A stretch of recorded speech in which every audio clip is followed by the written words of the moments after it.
In June 1911, the British Empire appeared, for a fleeting moment, flawless.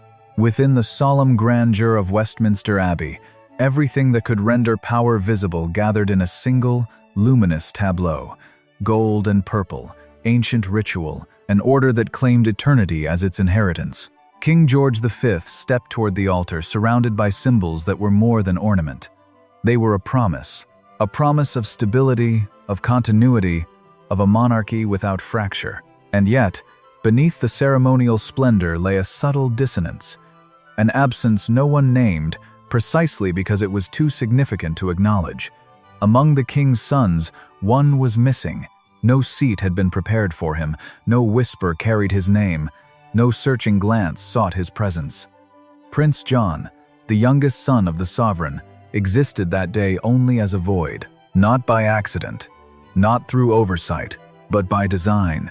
The British monarchy did not understand itself merely as a family.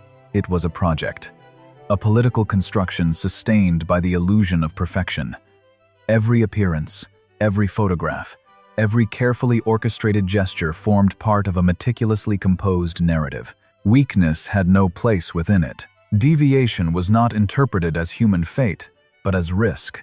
And John, though still a child, embodied precisely that risk. His absence from the coronation was not a private act of protection. It was a public statement, a silent declaration of a merciless truth. Within the logic of the crown, only what appeared flawless could be permitted to exist. Everything else had to disappear before it became visible. John was not excluded because he disturbed the ceremony. He was excluded because his existence challenged the ideal. While thousands cheered and cannons thundered in salute, another story quietly began. A story without stage, without witnesses, without voice. He was not the prince who was absent because he was unwell. He was the prince who was absent because he did not fit the image the monarchy chose to project of itself. Thus, the coronation of 1911 marks not only the beginning of a new reign, it marks the moment when a child was erased from the official memory of an empire, still alive, still breathing, and yet already rendered invisible. The void in the gold was no accident. It was the first decision in a silent drama whose full consequences would only reveal themselves years later. Before he became a void, John had been a child like any other. In his earliest years, he was remembered within the family as the bringer of lightness. He laughed freely, moved with restless energy, sought closeness without calculation. His brothers regarded him as the little jester of the household, a harmless court fool whose presence briefly dissolved the rigid solemnity of royal routine. In those moments, John was not a problem. He was relief. He was warmth. But innocence, within a monarchy, is tolerated only so long as it remains predictable. The first seizure came without warning. There was no theatrical collapse, no dramatic struggle that could be narrated afterward with clarity. Only a body that suddenly ceased to obey itself. A tremor, a fall, a silence thickened by confusion. For John, it was an experience without meaning, a storm passing through a consciousness too young to name it. For the adults who stood around him, it was something else entirely. They did not see merely a suffering child. They saw a sign. In the eyes of King George V, there was not only paternal alarm, but a colder calculation. It was the fear of interpretation, of rumor, of the possibility that weakness had not appeared randomly, but had surfaced from within the very bloodline meant to symbolize strength. At the time, epilepsy was not widely regarded as a medical condition to be treated. It was whispered about as a hereditary burden, a stain that threatened the purity of lineage. And heredity, for a dynasty, was never a private matter. It was political currency. From that day forward, language shifted. John's name was spoken less frequently. His presence at official gatherings diminished. Photographs were arranged without him. Engagements proceeded as though one son fewer had been born. It was the beginning of a quiet process of retouching, long before the word existed. The narrative was smoothed by removing what did not conform. John continued to live, to play, to laugh. Yet around him, a sphere of silence formed, heavier than open rejection. He was not openly banished. he was gradually bypassed, and in that bypass lay a subtler cruelty. The flaw in the crown was not John himself. It was the realization that even royal blood could not guarantee belonging. The moment his body fell outside the accepted norm, his slow disappearance from history began, long before anyone dared to articulate a final decision. At the beginning of the 20th century, medicine was not a neutral discipline. It was saturated with moral judgment, shaped by social anxieties, and deeply entangled with theories of degeneration. Epilepsy was rarely described in purely clinical terms. It was spoken of as something defective, something corrosive, something that hinted at decline within the blood itself. In the vocabulary of the Edwardian age, it was not simply an illness, it was a mark. For an ordinary family, such a diagnosis brought fear and uncertainty. For a royal house, it brought something far more destabilizing. Physicians spoke in calm, authoritative tones about caution, supervision, and the need for controlled surroundings. Beneath their language lay an unspoken premise: the child must not endanger the dynasty's reputation. Science offered the monarchy a vocabulary that sounded objective. In reality, it served as a shield. The question of what to do with John was not settled in bursts of visible emotion. It was handled through memoranda, consultations, and restrained conversations. Wood Farm on the Sandringham estate presented itself as a practical solution. Isolated, discreet, distant from public scrutiny. Not a prison, but not a home in the traditional sense either. A place where a prince could be kept without being seen. For John, the decision marked a rupture he could not have comprehended. There was no formal explanation, no shared understanding of what this separation meant. One day he belonged to the rhythm of palace life, to the presence of siblings and ceremony. The next, that world receded. Familiar corridors, familiar voices, familiar expectations were replaced by distance. A child does not interpret such change politically. He feels it as displacement, as the quiet suggestion that something about him is wrong. Psychologically, the exile carried a weight beyond its physical removal. John had not committed an offense. He was not punished for action, but for condition. His body had revealed something others feared, and fear demanded distance. He became, in effect, an unperson. A human being deprived not of life, but of narrative. Without role, without projected future, without symbolic place. Officially, he remained a son of the king. In practice, he had been extracted from the monarchy's visible architecture. His existence was reduced to management, care, supervision, containment. The language of protection concealed the reality of erasure. This exile was not accompanied by cruelty in the theatrical sense. There were no public condemnations, no explicit disownings. That is precisely what made it so devastating. It was quiet, rational, even defensible within the logic of its time. A decision framed as prudence, a solution presented as necessity. And so, in the shadow of Sandringham, a prince stepped outside the official story of his own family. Not because he lacked blood or title, but because he threatened the illusion upon which both depended. Wood Farm did not resemble a royal residence. It stood quietly within the Norfolk landscape, modest and withdrawn, surrounded by fields that absorbed the light rather than reflected it. Here the air carried the scent of wet earth and fallen leaves. English rain did not arrive in spectacle, but in persistence. It settled into the soil, into the bark of trees, into the fabric of clothing. In this subdued climate, removed from ceremony and scrutiny, John's world narrowed and, paradoxically, deepened. There were no uniforms waiting in wardrobes, no rehearsed gestures, no corridors echoing with protocol. The days unfolded without fanfare, and at the center of those days lay a garden. The garden was not large, but it was his. He knelt in the soil with deliberate concentration, pressing seeds into the earth with small, careful movements. Dirt gathered beneath his fingernails, dark and stubborn. It did not signify neglect, it signified contact. In the palace, surfaces were polished, immaculate, untouchable. At Wood Farm, the ground answered back. If he tended it, something grew. If he neglected it, something withered. The relationship was honest.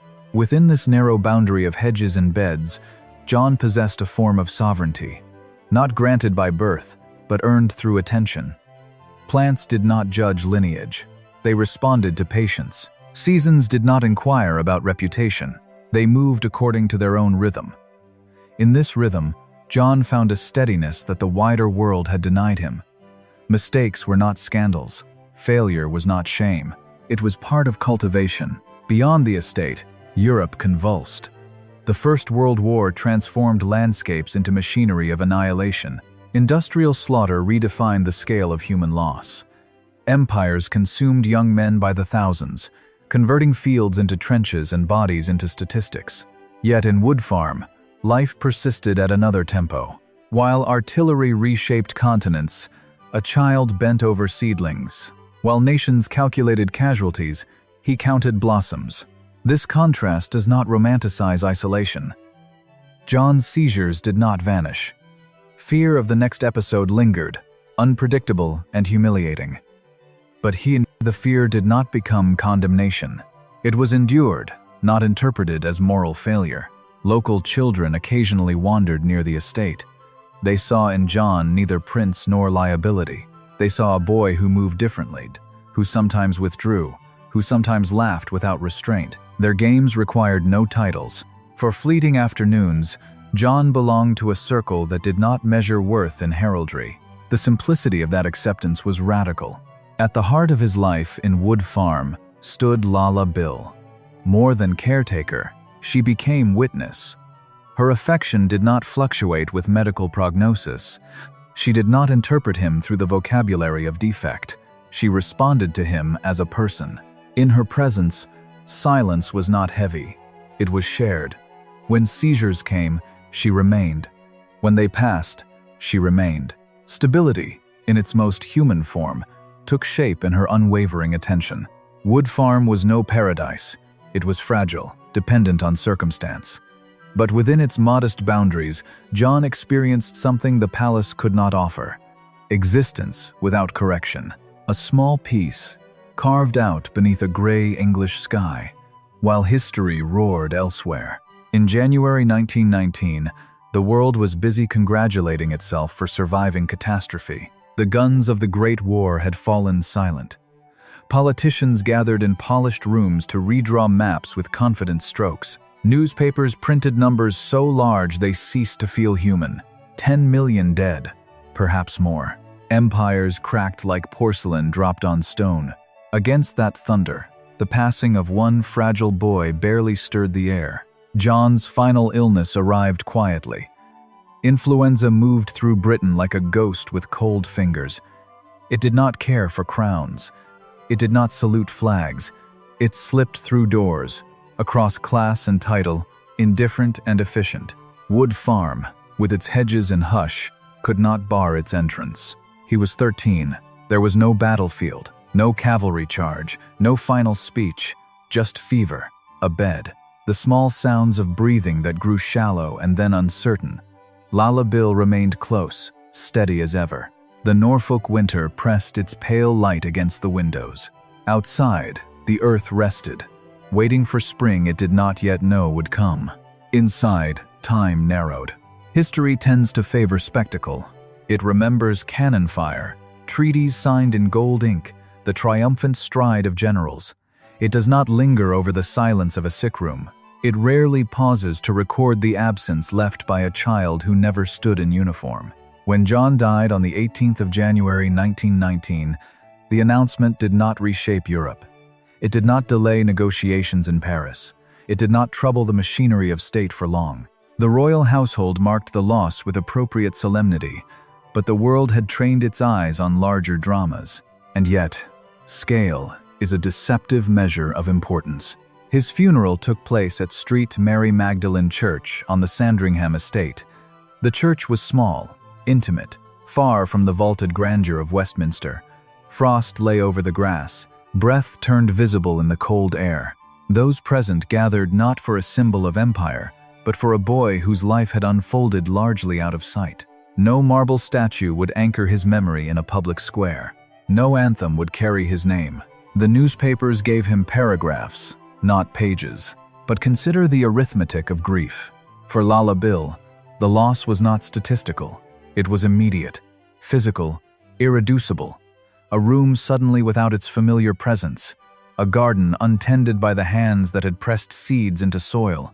For his mother, Queen Mary, the sorrow existed within the rigid architecture of duty. Public composure demanded containment. Private mourning required endurance. The monarchy could not afford visible fracture, even when hearts cracked behind closed doors. John's life had been brief and constrained by forces beyond his choosing. His epilepsy shaped the decisions others made for him. It influenced geography, education, companionship. It narrowed corridors. It redirected expectations. Yet within those constraints, there had been gardens. There had been laughter with local children. There had been a woman who stayed.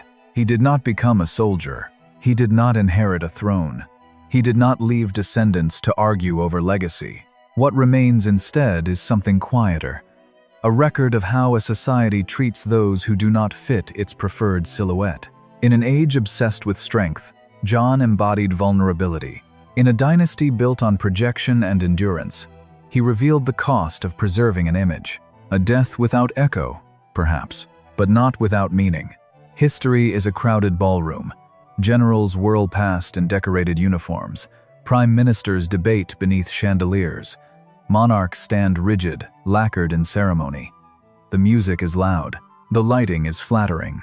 Somewhere beyond the double doors, in a quieter corridor, stands a boy almost no one notices. Prince John of the United Kingdom was never meant to dominate headlines. Born into the House of Windsor, sixth child of George V and Mary of Teck, he entered a family engineered for endurance. The monarchy in the early 20th century functioned like a fortress of image. It survived not only on bloodlines, but on presentation. Stability had to be seen to be believed. John complicated the portrait. Epilepsy in that era carried more than medical weight. It attracted superstition, unease, embarrassment. Science had not yet built sturdy explanations. Society preferred distance over understanding. In aristocratic circles, difference was often treated as flaw, and flaw as liability. So the boy moved gently out of frame. Wood Farm became both refuge and removal. There he experienced moments of belonging that the palace could not choreograph. There he was not an emblem, but a child. The paradox lingers. Isolation granted him a kind of authenticity. In stepping away from spectacle, he encountered a smaller, more honest world. After his death in 1919, the 20th century accelerated. His brother would ascend as Edward VIII, abdicate in scandal, and yield the crown to George VI. The monarchy would reinvent itself through war, radio, and later television. The family name would shift from Saxe, Coburg, and Gotha to Windsor to sound sturdier, more English. History kept marching, boots polished. John did not march with it. For decades, he existed as a footnote, a photograph here, a line in a biography there, sometimes omitted entirely. Silence can be tidy. It requires no explanation. Yet forgetting is rarely neutral. It reveals what a culture chooses to value. In our century, the conversation around disability has changed. Epilepsy is studied, treated, discussed openly. Advocacy movements insist that difference is not disgrace. Visibility is claimed rather than avoided.